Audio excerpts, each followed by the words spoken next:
Hey, everybody, and welcome back into Talk Off. It is Tuesday, February 28th, the last day of February. March, here we come. March Madness, great golf.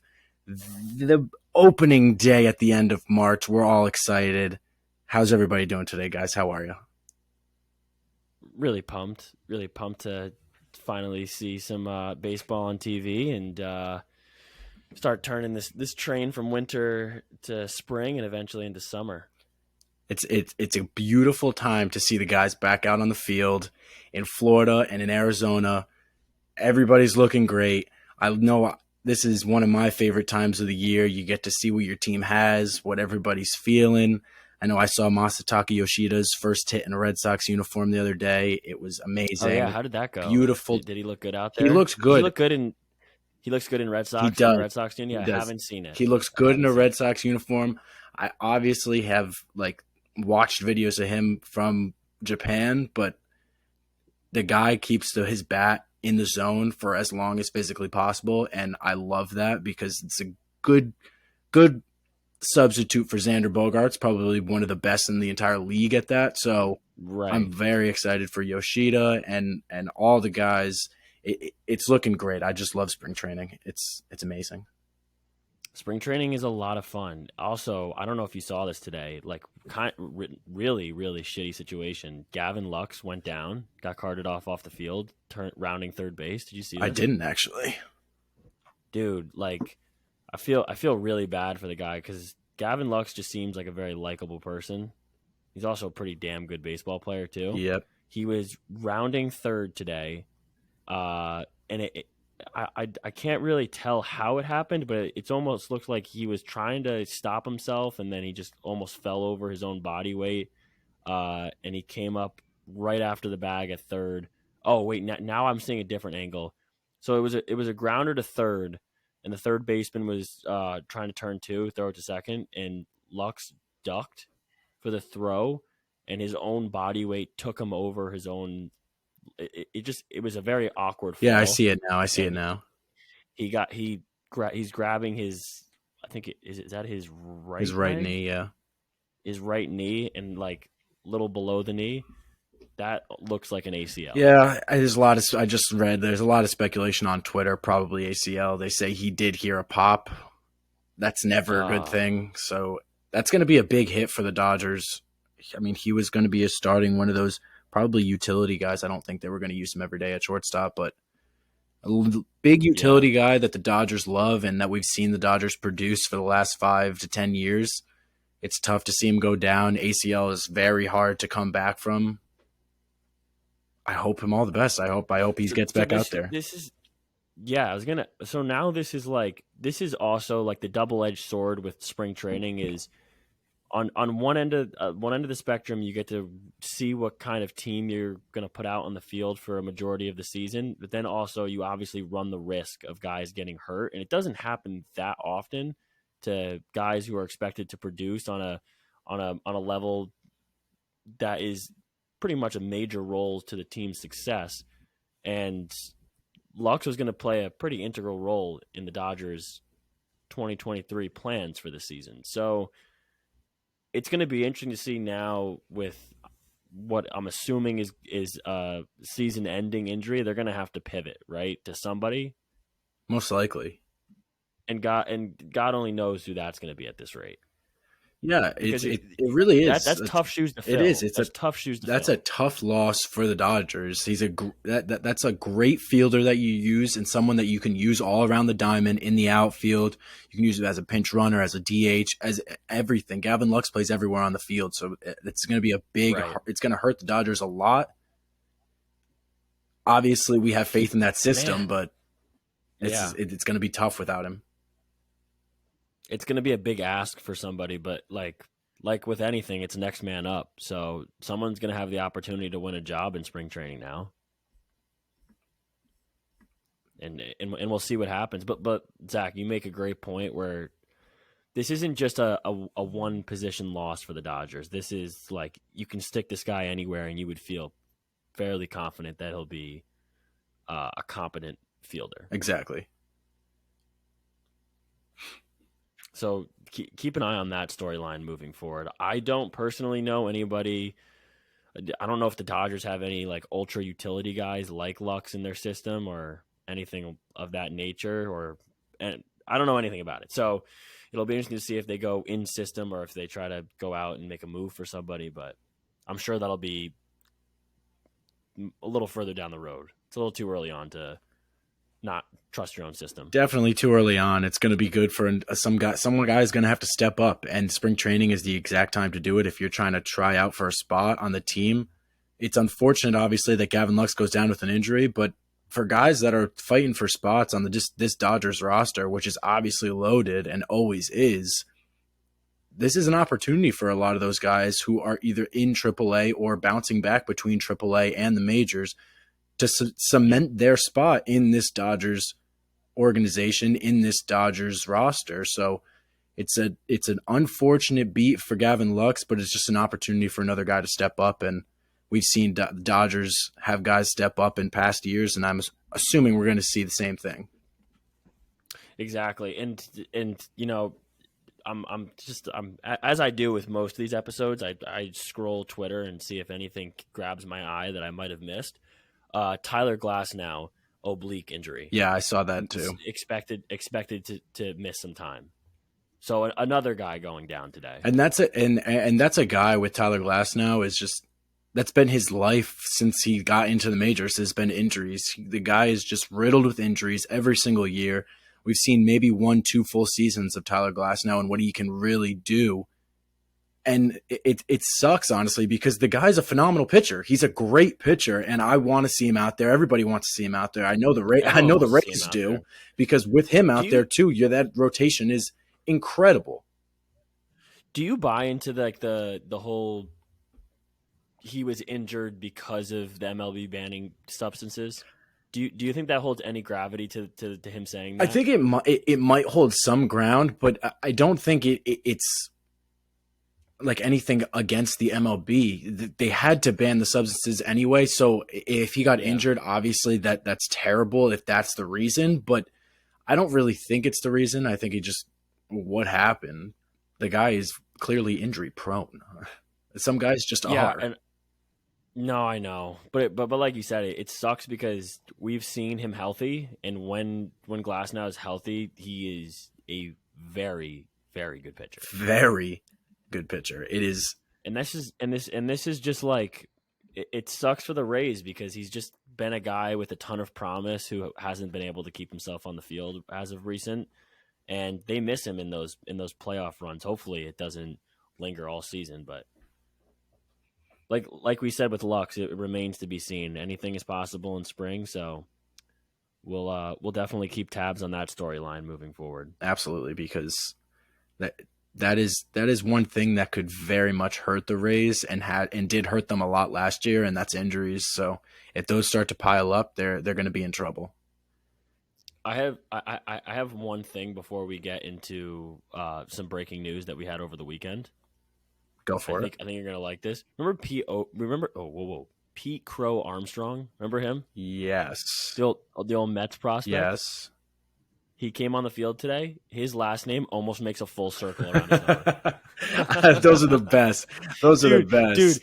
When are we gonna get a guy who completes the circle of trust? It's gonna be someone who changes their name, like oh my God, why am I blank? D. Gordon, like he changed his name to D. Strange Gordon, so his uniform says Strange Gordon, and the letters are a completely different size than everybody else's, and it just starts at the mid number and just does a huge loop around. It's hilarious. I'm gonna throw this up for you guys to look at.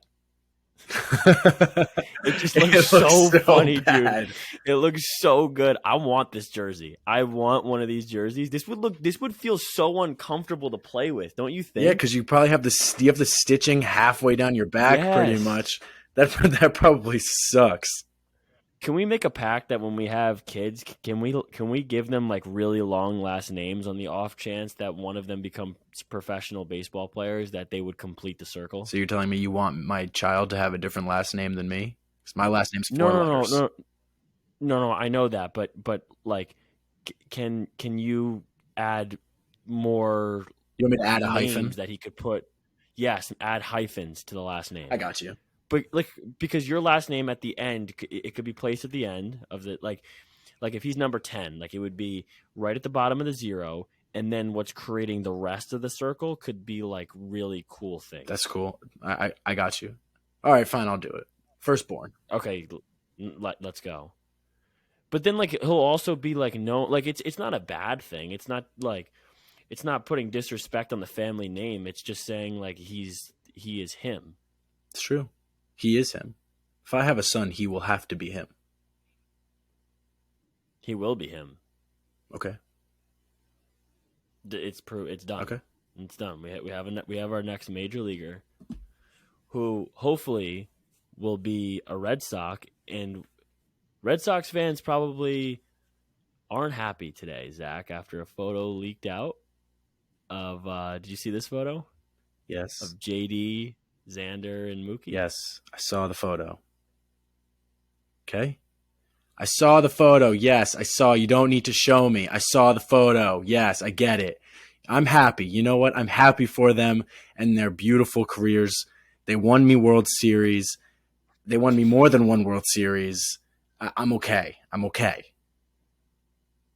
Okay, they only won me one, but still, they won me one. We had an incredible run in 2021. Bogarts was technically on the 2013 team, so he won me two. It's okay. Yeah, yeah. I guess you can't be salty about that because they did win a title. So Yeah. I agree with you on that. It's a good take. Yep. But in more important news, one of Bogarts' new teammates, Manny Mm-hmm. Machado, 11-year, $350 million extension over the weekend. Chris, we did Manny not see this Moolah. coming. We have been saying for weeks now that we think that Machado is gone and that the Padres have been disrespecting him and that he is definitely going to be a free agent after this year. And the Padres, you know what they said to us, Chris? They said, fuck you. And they slapped their big old balls on the table and they paid this man $350 million. They're pulling money out of their asses. I have no clue where they're getting it all from. They must have a way to print money in San Diego because it just doesn't make any sense. Yeah, where are these funds coming from? They're laundering money. They're laundering money And if through the Padres. This is a scheme. I'm calling bullshit on this ownership group. and No, no. the But in all craziest part, actuality, they probably are laundering money through this team. the craziest part is they're probably going to extend Juan Soto too. And if that actually happens, that's nuts. That they would have four guys with probably with what 10+ year extensions.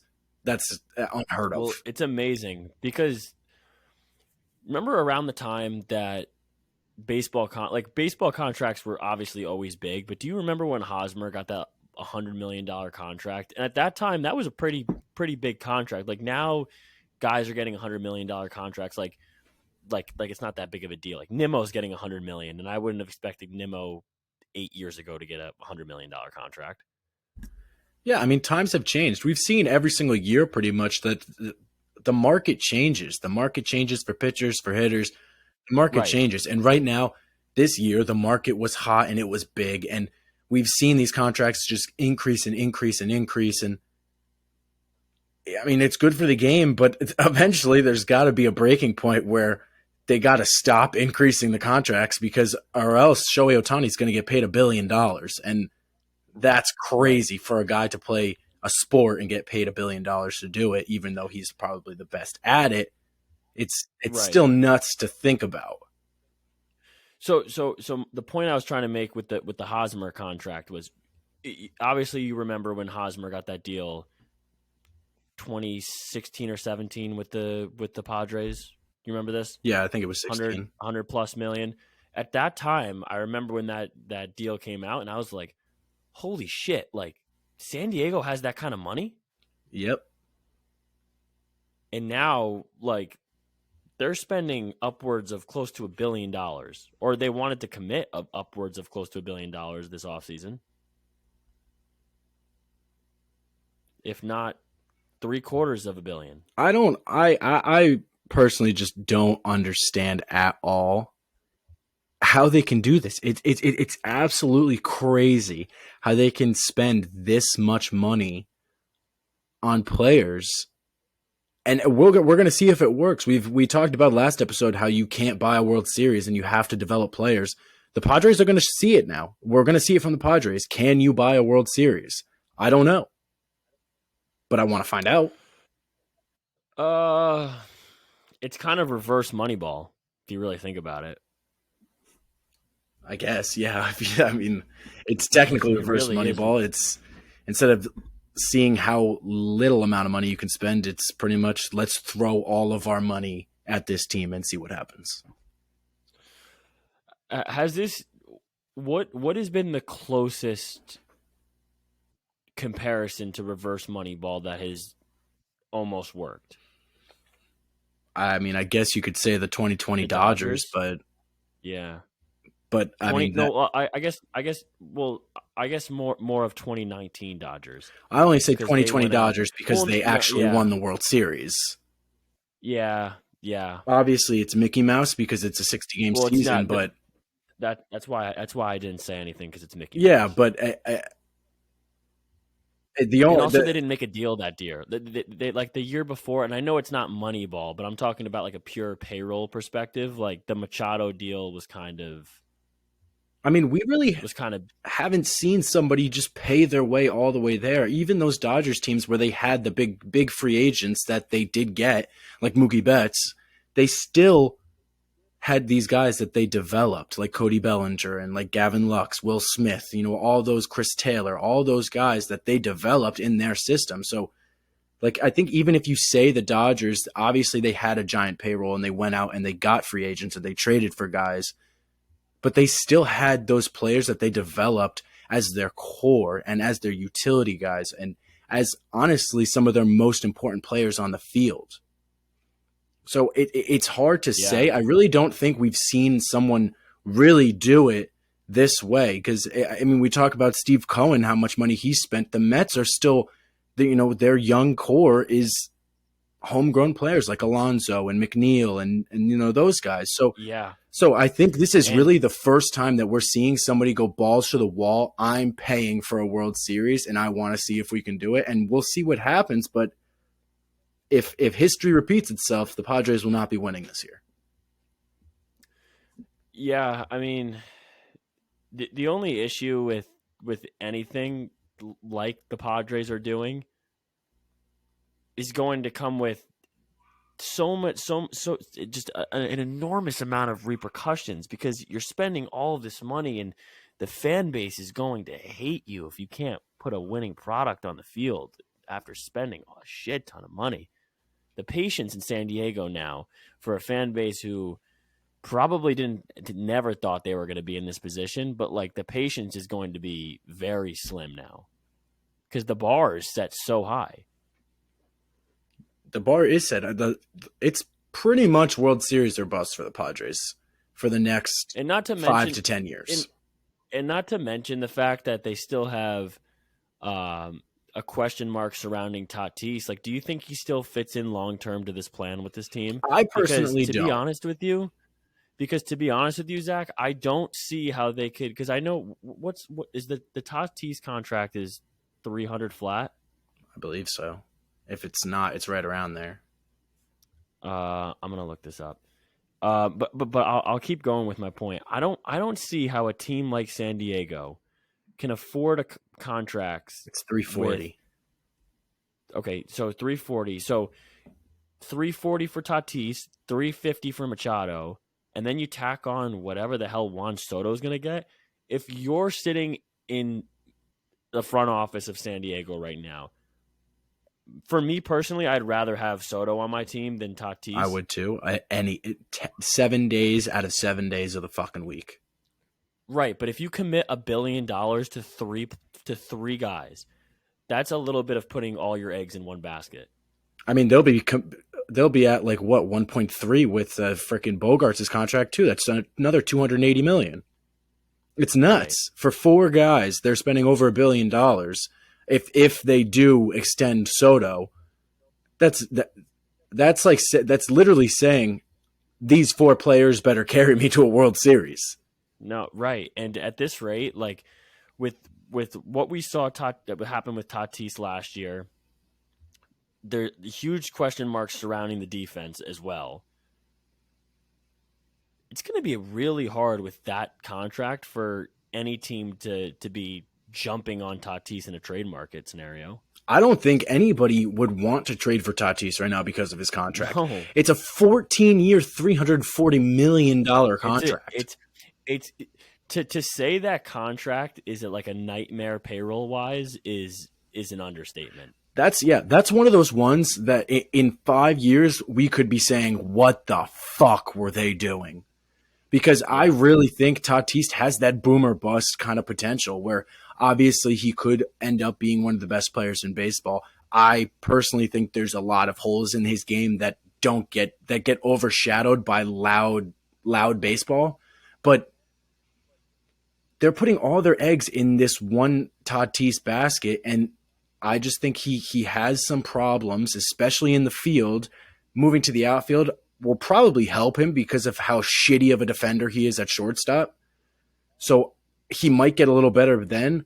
But to commit $340 million to a guy that was so young and so unproven, I just think is reckless. You see what the Braves do with committing money young, but they don't commit $340 million over 14 fucking years. That It's a is lot, dude. that's literally putting all your eggs in one basket and saying you think this guy is going to be an MVP candidate honestly for the next 10 years. So, could he be that? Absolutely. But could he end up do I see him possibly, burning out and players figuring out the holes in his game and using that to their advantage? Absolutely. Absolutely. I think he's talked about So, in this light with some of the best players in the game, and I don't think he's proved mhm. really that all that much. So the Padres are now over the payroll tax, by the way. They're over Yeah. the Cohen tax, and they're as it stands right now before uh, adjusting for active players, arbitration, pre-arbit, whatever the different factors that go into a team's total calculation of their competitive balance tax. They're sitting at 209 million for this season's payroll, and it's only going up It's as the years go on. yeah, and it's going to keep going up honestly. And they're still paying $13 million to Eric Hosmer, by the way. Yes, they are. They're paying him to play for other people. Man. It's crazy. It's crazy. The Padres are defying all laws of baseball, and it's honestly I it's mean, listen, exciting. It's exciting to see, no, but right. At the end of the day, if this pays off, like yes, you look great. You won a World Series in San Diego.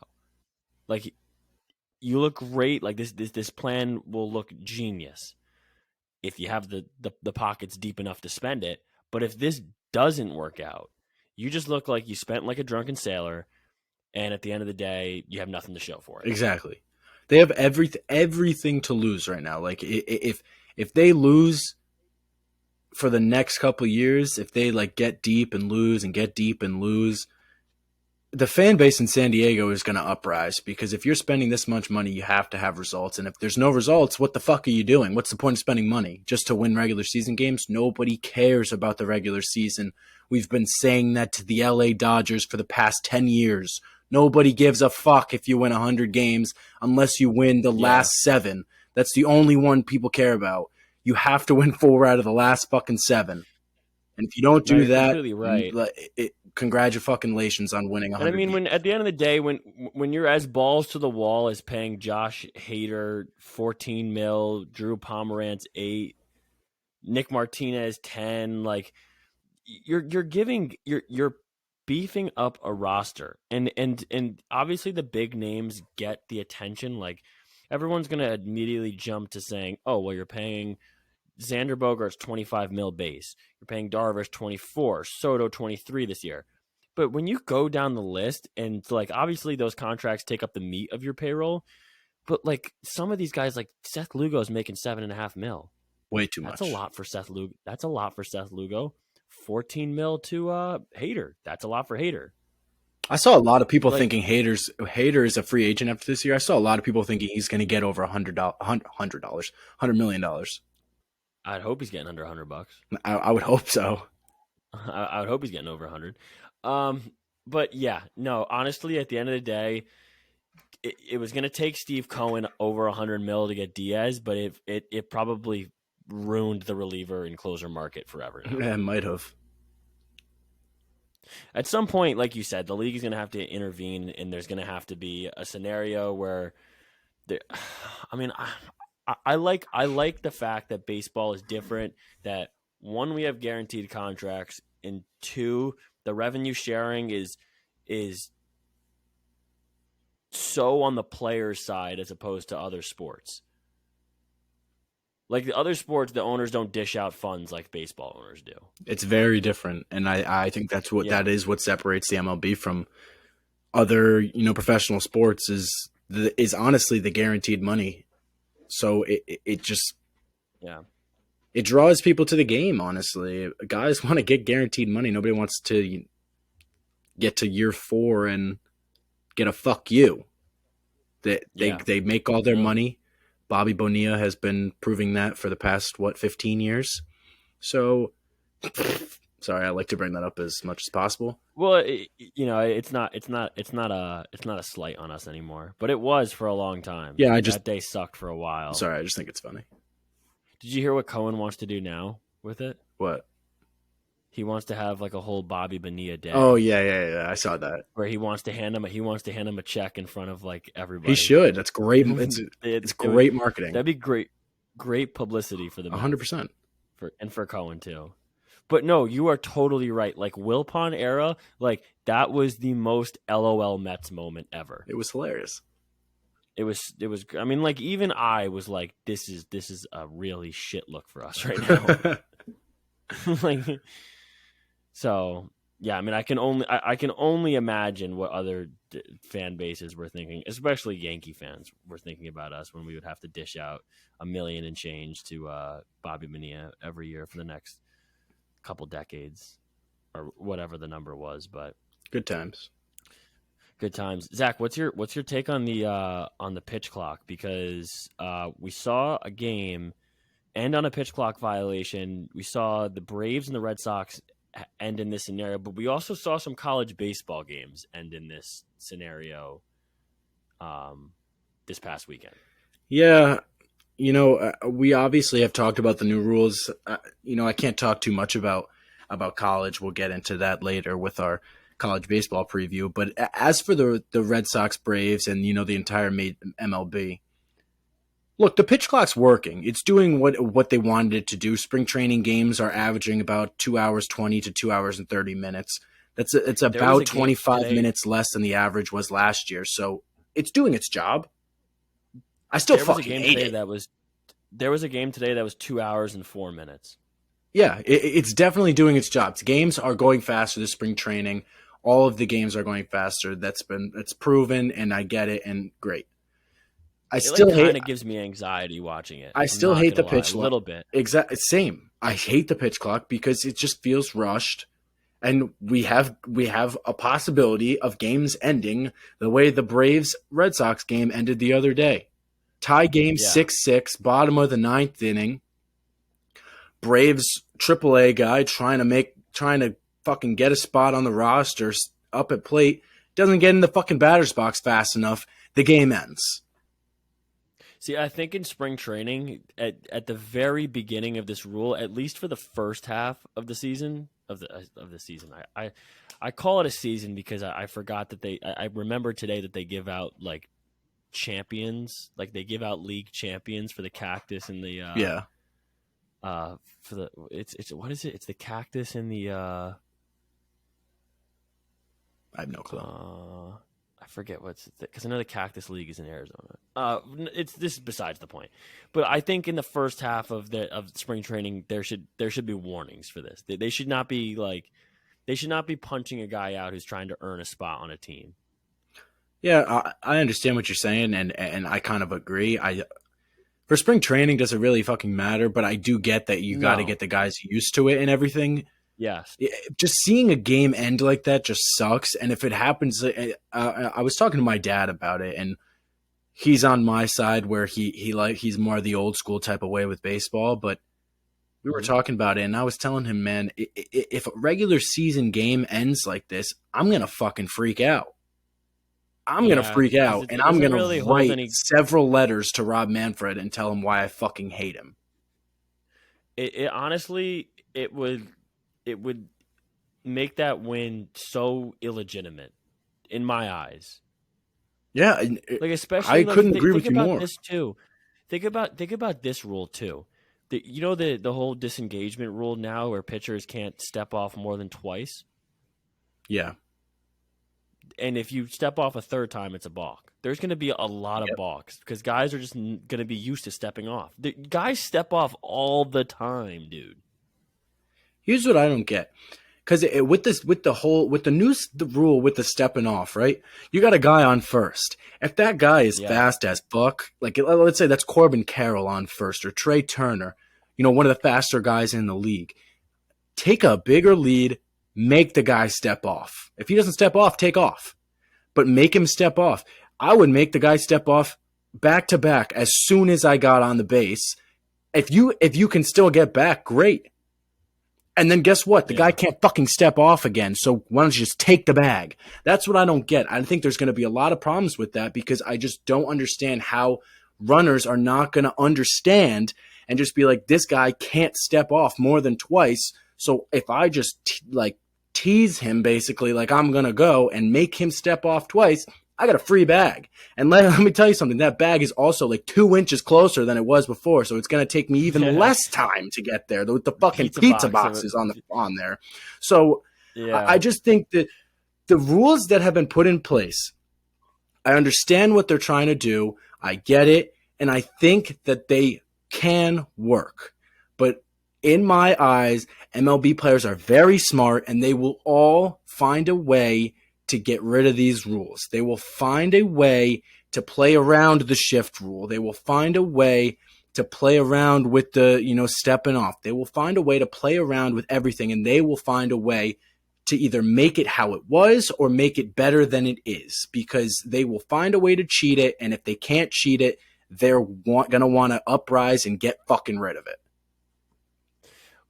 But like, see, but I'm gonna play devil's advocate here, and I understand why Major League Baseball did this, and I'll use the Mets Padres series for example. Those games were long games. Every game of Who that three game cares? wild Who card.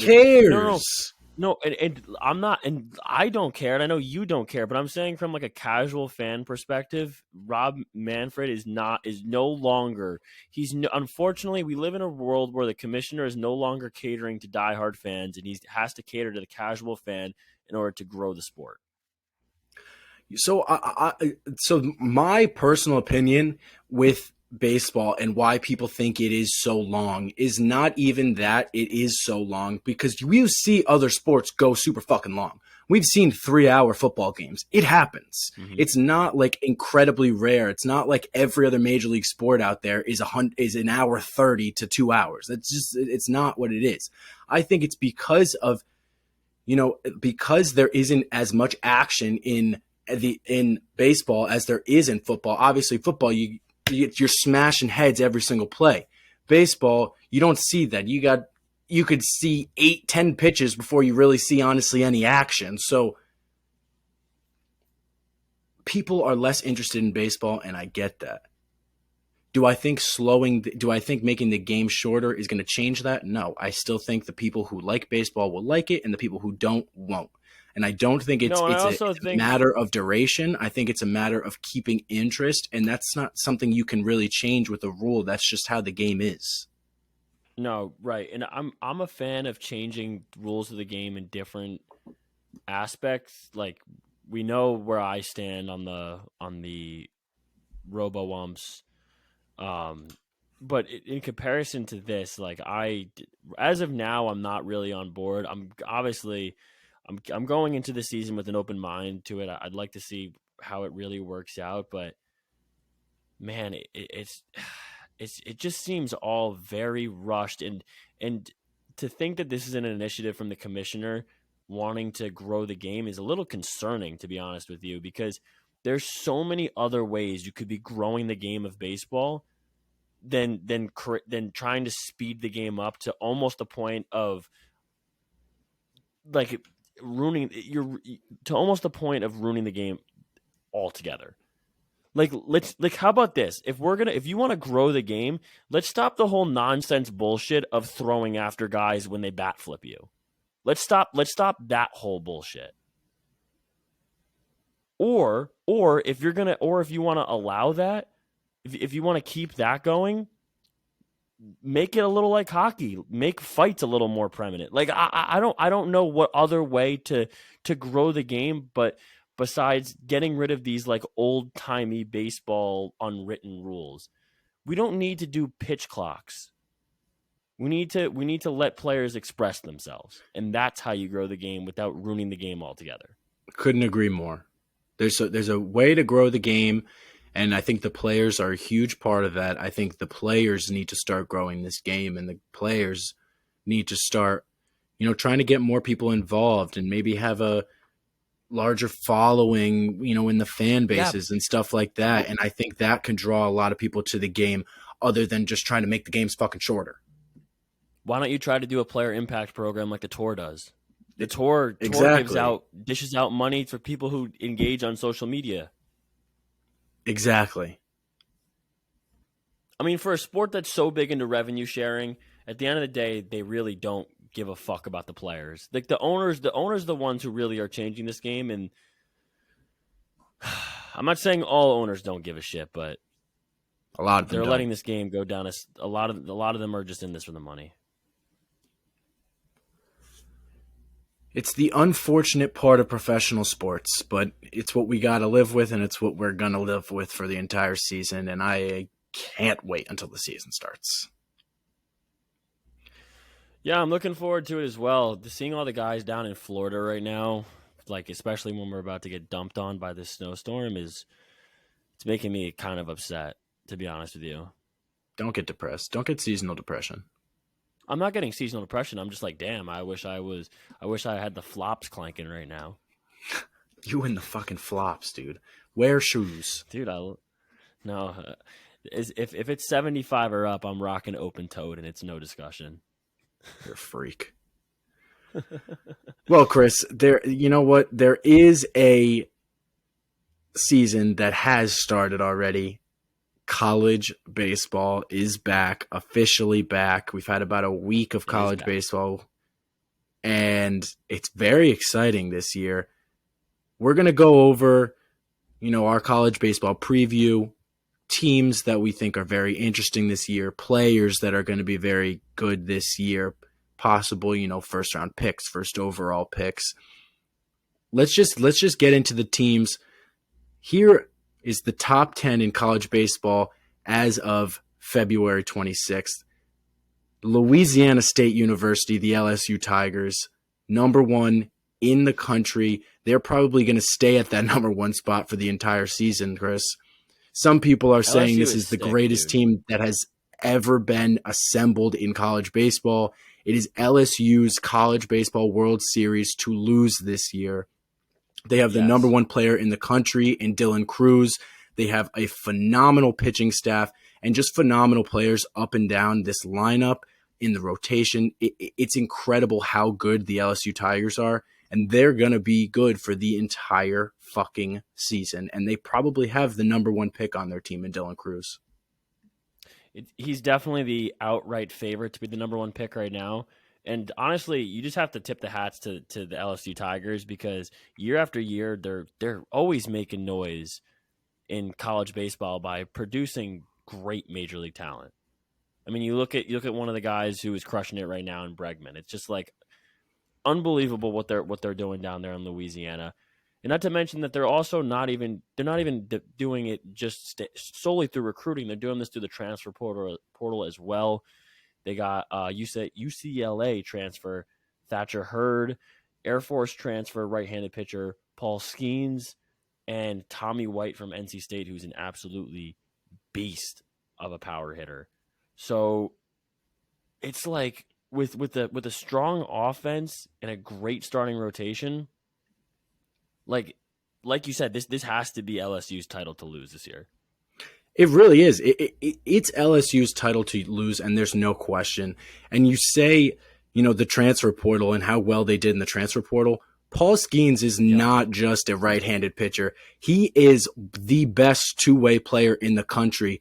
The guy hit 25 home runs last year and had a 2.5 ERA at Air Force. That is incredible. That's Shohei Ohtani type numbers. This guy is nuts. He won the John Olaroyd, whatever the fuck his last name is, award last year as the best two-way player in the country. He's probably going to win that again because he is the best two-way player in the country. We could talk about the LSU Tigers all damn day. That's how fucking good they are. Chris, it really is. It's theirs to lose.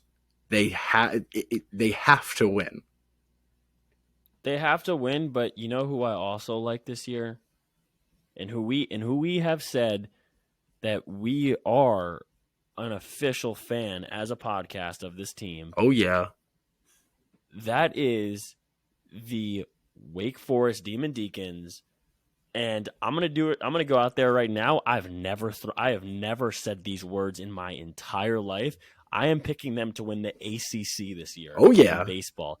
I have never given a pick on a conference baseball ever. I've never given a college baseball conference winner, but I am guaranteeing that the Wake Forest Demon Deacons win the ACC this year. The Wake Forest Demon Deacons, dude, their game this year is going to be starting pitching. They have possibly the best rotation in all of baseball, maybe outside of LSU. With the ACC pitcher of the year last year in Rhett Lauder, probably the best pitcher in college baseball outside of Tennessee's Chase Dolander, obviously. This guy is in the upper 90s, and he uses his slider and his changeup like nobody else. They also have a great closer in Camden Minacci, who throws upper 90s with a nasty breaking ball. This team can pitch with some of the best teams in the country. That is going to be their strength this year, and that's the reason why me and you, Chris, are so high on the Wake Forest Demon Deacons. And not to mention, Rhett has like some of the best flow that I've seen in college baseball. Just like, and we're talking like 2015 DeGrom flow. Like this is electric hair. So it's like, how can you not get behind a team that a year ago was not even within the top 25? And now we're talking about Wake Forest, top 6 in the country. They're just a very hard team not to be pulling for. They are. And you can't deny a team with a great mascot like the Demon Deacons. That is just... No, and they have a really sick stadium too. I've seen pictures of it. They do. I'm just a big fan of colleges with turf fields, and they like you know how a lot of colleges, like, you can get really creative and put some cool designs on the field, or whatever it may be with turf fields, like how UConn has the Husky out in center field. Yeah,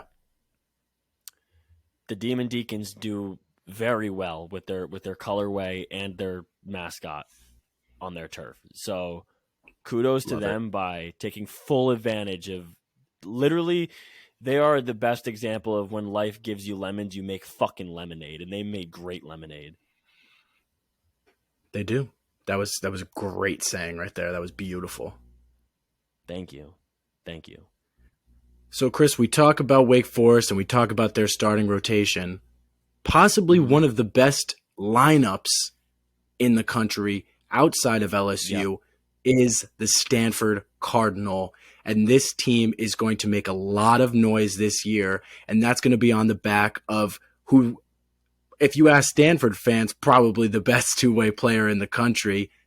Obviously, some people will say Paul Skeens. The other people will say Braden Montgomery. This guy touches 100 on the mound, and then he gets up to the plate, and he has incredible power. He's got great speed. He's just a phenomenal athlete. And this lineup is just incredible. They have one of the best infields in college baseball with Carter Graham hitting 22 home runs last year. Tommy Troy, their second baseman, bat Yeah, man. 339 last year. This infield is incredible, and the Stanford Cardinal are going to be one of the best teams in college baseball this year. When you look at the fact that they're returning 2/3 of their starting lineup, a lineup that led the Pac-12 in RBIs with 155, home runs with 118, and having the second highest batting average with 309. And like you said, Carter Graham's still there.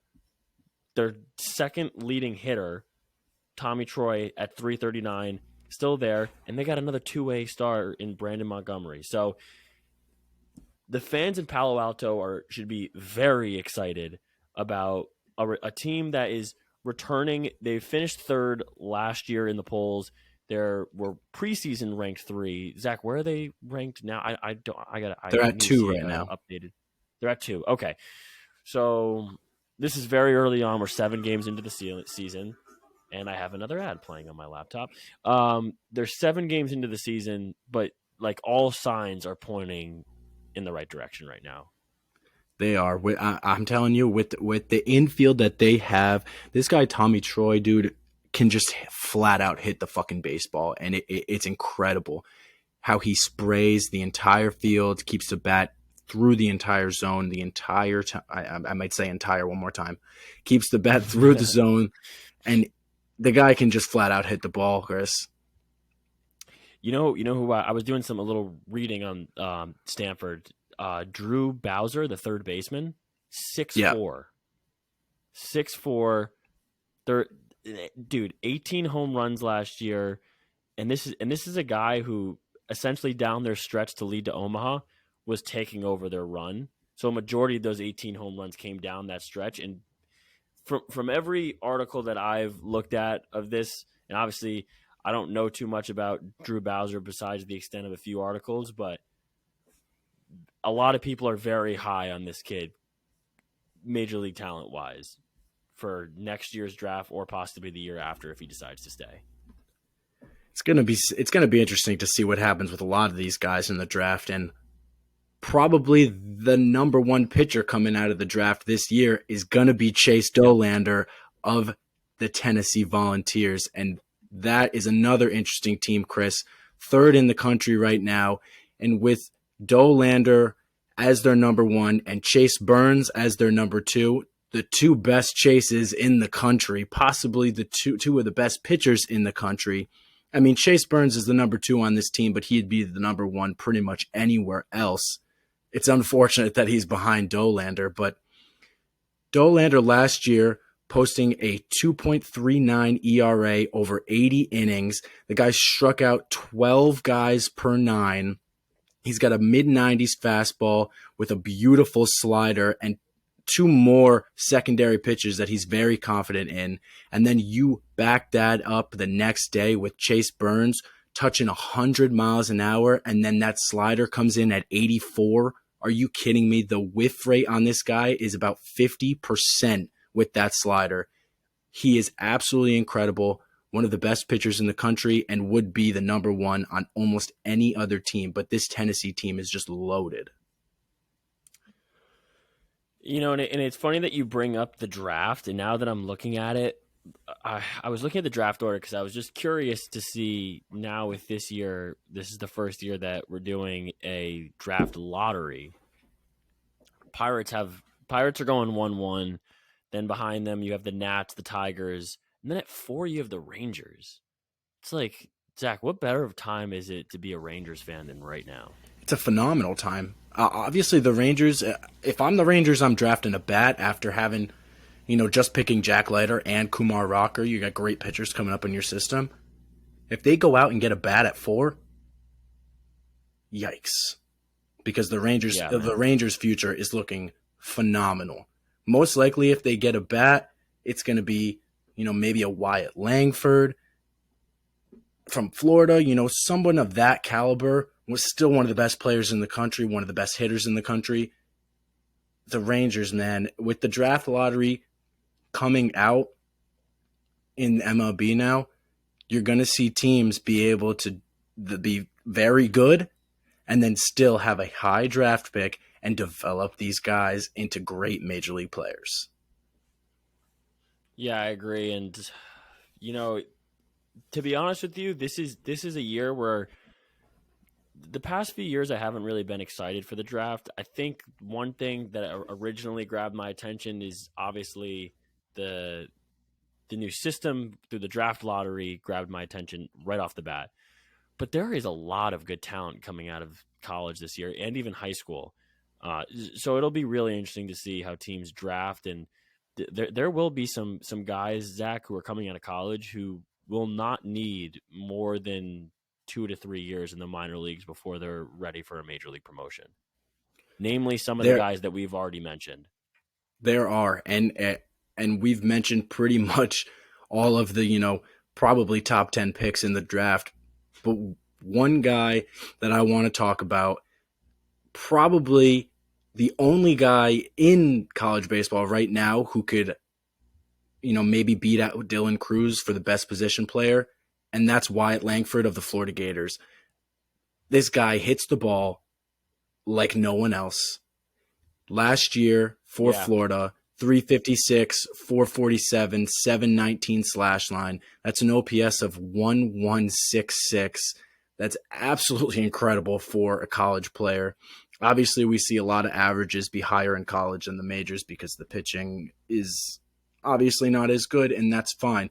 But batting 356 at any level is impressive. And this guy has the power, he has speed, he can play the outfield, he can play first, he's even caught a little bit. This guy is the only person in college baseball right now that could beat out Dylan Cruz for the best player in college baseball. right. And the Florida Gators are going to be there, as they are almost every year, and Wyatt Langford's going to lead them there. Yeah, I mean, it's he is a fucking stud out there. I mean, like you said, like a guy who can not only hit for average, but the 26 home runs and the 719 slugging percentage. That is about as legit as it can get, Zach. Pretty much. You really can't say you can't really say more than that, to be honest with you. I mean, he really is a And five-tool player. He's shown speed, he's shown power, he's shown he can hit. He's got it all. He has it all. yeah, and it'll be really interesting to see how far the Florida Gators can make it this year, because their preseason they were top 10, and now this week they were ranked sixth in the country. I think So the one place they might struggle is in the starting rotation. Outside of Hurston Waldrop, I don't know there too much isn't really about their much starting there. rotation. What Yeah, have you they're heard really about the rotation? after Like, after a lot of reading, obviously, mm-hmm. got to do your research. You got to do Outside the of homework. Waldrop, there isn't too much there really for Florida. They have a couple guys that could come up. They have a couple guys who could step up and take Mm-hmm. on a bigger role, but there really isn't too much to be that excited for in that Florida rotation.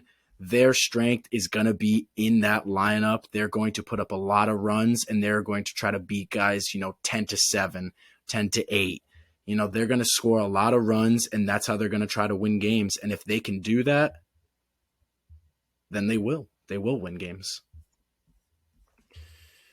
So essentially, this is a team that's banking on its offense to produce a little more than the pitching staff will be. I don't know how I'm trying to phrase that, but essentially, They're, this is a yeah, team they're, riding on its offense. they're essentially the opposite of Wake Forest. Wake Forest is going to be heavily on that starting rotation, and Florida is going to lean heavily on their lineup, and that's just how some teams are built. So where is Wyatt going to be playing this year? Because I mean, like I know he was. I'm pretty sure he came up in high school as a catcher, and then they tried to play him a little bit at third and first, and now I'm seeing that he's might get full time outfield. He's going to be full-time outfield this year. That is sick. This dude is taking the Bryce Harper route. Yep. And he is an incredible athlete. Man, so he'll be fun. And he's definitely, a lot of guys stay for their senior years because just they want to kind of finish what they started kind of business. But junior year, draft eligible, like this guy, in my opinion, will be going, top 5? Absolutely. Absolutely. Yeah. We're looking at top 5 possible. Definitely there's a possibility of someone taking him number 1 overall. If you look at him, you look at Dylan Cruz, there's really not much of a difference between the two of them. Both incredible athletes, can hit for power, can hit for average, and great fielders in the outfield. So I think they're both 5-tool players, and anybody would be lucky to draft either one of them. All right, so Zach, are we saying overall, we're all in on Wake Forest? We're all in. Can we possibly talk about and this wouldn't be far for Jake either. Could we talk about a College World Series trip possible? I would love to. I've heard that going to Omaha for the College World Series is one of the best things. I heard it's one of the best things you'll do. It's so much fun. Yeah, I heard it's a party for like 2 weeks out there. I'm in for it. There's no other reason I would go to Nebraska. Why else would you go to Nebraska? And I've also heard. No, I've heard this also about Creighton too. Like when their basketball team plays, the fact that there's just nothing out there, they fucking get so rowdy for game days. Yeah, I guess if there's nothing out, there's no civilization, pretty much. So yeah, I'm down. And we're all in on the Demon Deacons. If they come anywhere close to up north, because it'd be a little difficult of a trip down south. But if they come anywhere close to up north, I say we should consider sending a game as well. We go see our team. I love it. Obviously, we love Wake Forest this year. College. Love it. Up at BC, let's go. Because BC is ACC. Yep. I would love to go watch those Demon Deacons, my team.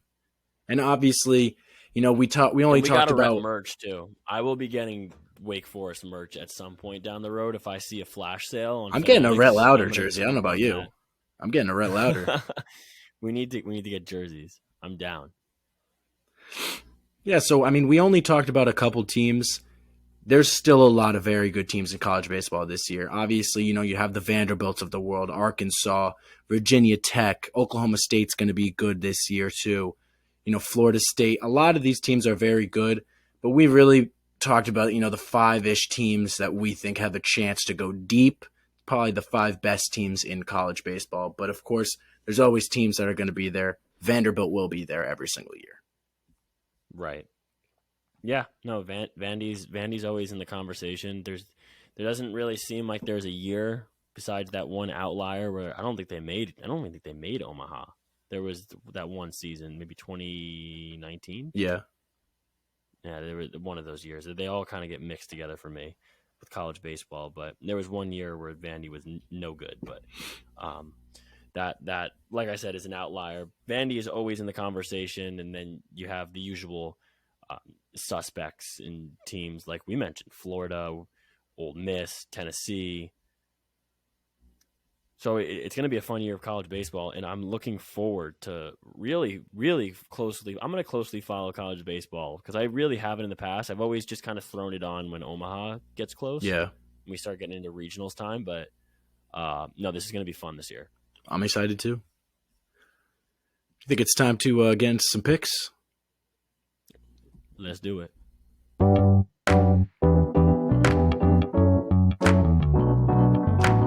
Powered by Riverside.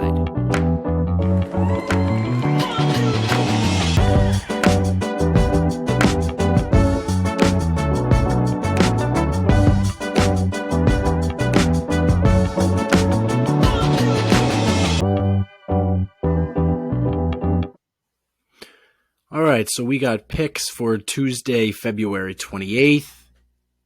Does anybody want to start us off? Okay, I guess I'll start us off. Okay. So I'll the reason why I'm so reluctant to go first here is because I've had such and this is outside of this podcast, but I've had such a bad weekend of betting, dude. I am unbelievably cold. Okay, then I'll go. I'll go first. You start. You start. All right. Last week, boys, we got back on the winning train. I knew going to women's college basketball was the absolute best thing for me. I know women's college basketball like I know the back of my hand. So obviously that's where we're going to go. We're going to go back to women's college basketball for another pick, and we're going to win another pick. Are you guys ready? We are taking Colorado State over Boise State tomorrow, February 28th, 8:30 p.m. I absolutely love it for no reason other than it was the first game I saw on my phone for women's college basketball. And I know women's college basketball like I know anything. So Colorado State over Boise State, I absolutely love it. They're home. They're going to win. Fuck Boise. Fuck Idaho. Fuck potatoes. Well, if all you know is women's college basketball, then I'm fairly confident saying that I know a good amount about the Big East, and I am very confident in the Villanova Wildcats beating Seton Hall on the road. Villanova is -1.5 tomorrow night. This is a down year for the Villanova program, but Seton Hall is not a remarkably better team than Villanova is. I feel confident in taking Villanova outright and spread, so I'm going Villanova. Let's hear it, Jake. Yeah, I'm going to stick with hockey. Rangers still didn't get Kane, so I don't really know if that nulls my bet out from last week, but technically it should. It I might. didn't give out another bet, so whatever. But I'm going to go with the Red Wings. They're playing the Senators on Tuesday night. They're actually playing the Senators on Monday night as well, so the Red Wings are winning now, so I'm just going to kind of ride with them. Hopefully they just dog the Senators again. And, Detroit Red Wings money line. I like it. Nothing better than a producer Jake hockey pick. And now, everyone, is the worst This is where we lose money. all time. This is where we lose money. Where dreams go to die. This isn't even a segment anymore. This is twice a week where we go over to a toilet, throw $3 into it, and piss on it and flush it. Pretty much.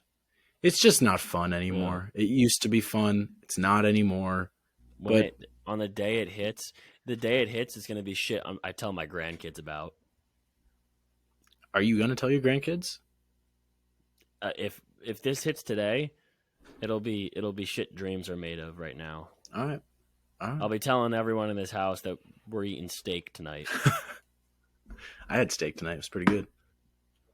Oh, unfortunately, I had a cheese.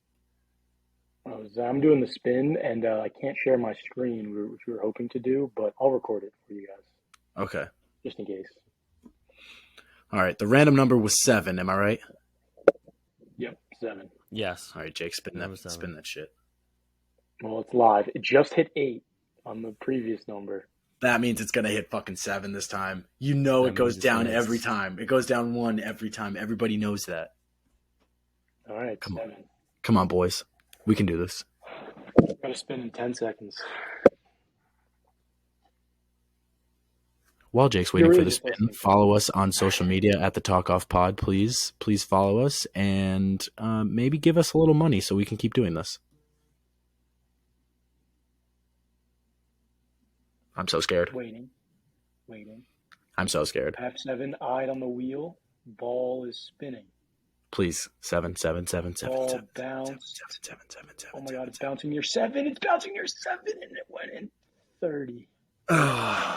Oh. And there's another loss. We have $7 extra in here. We'll do it. We have momentum. Oh, no. One more.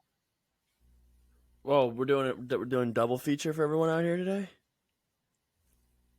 We gotta hit this.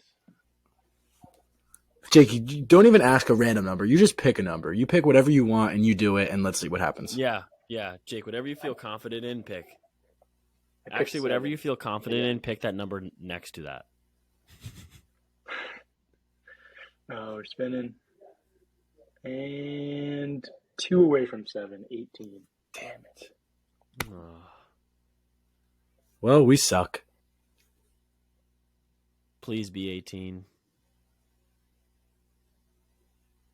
Really? I just remember seeing You a already lot of those spoiled that. hockey memes. Remember?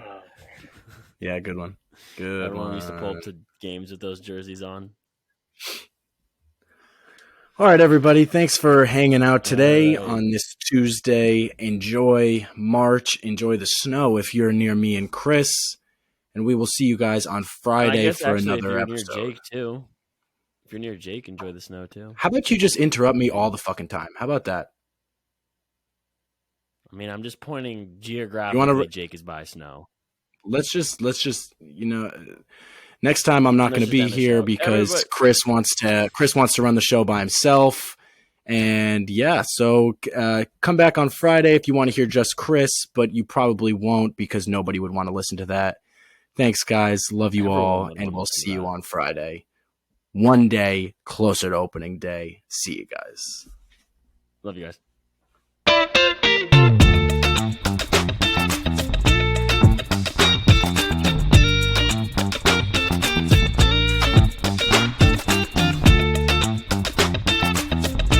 And Chris is going to pee.